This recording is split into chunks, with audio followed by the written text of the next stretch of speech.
ګرانو، کله چې موږ او تاسو ته تاوان ورسیږي نو خفه کیږو، وایي چې ولې داسې تاوان راته ورسېدو، ان د خدای نه مو ګیله راځي.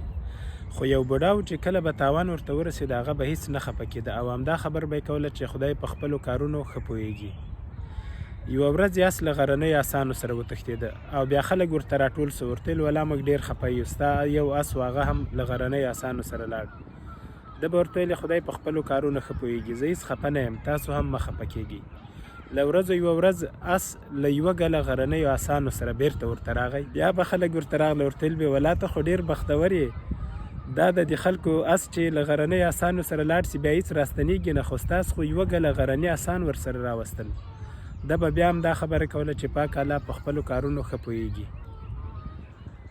ورځې شپې وتلې، زوی یې په غرني اس سپور سه او ترې وغورځېده، پښه یې ماته سوه. کلیوال او نږدې سیمې خلک به ده ته بیا راغله، ډاډ به یې ورکاوه، ورته ویل به مه خفه کېږه. ده به بیا هم دا خبر کوله چې زه هېڅ خفه نه یم، همدې کې به د خدای حکمت وي او خدای په خپلو چارو ښه پوهېږي.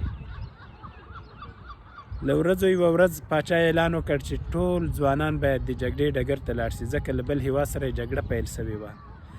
سرتېري به راتله، د کلي ځوانان به یې ټولول، د جګړې ډګر ته به یې استول. کله چې د ده زوی ولیده نو ویې ویل چې د دې خو پښه ماته ده، دی باید په کور پاتې سي. بیا به خلکو ویل بابا خو بختور ده، او بابا به یوازې همدا خبره کوله چې خدای په خپلو چارو ښه پوهېږي.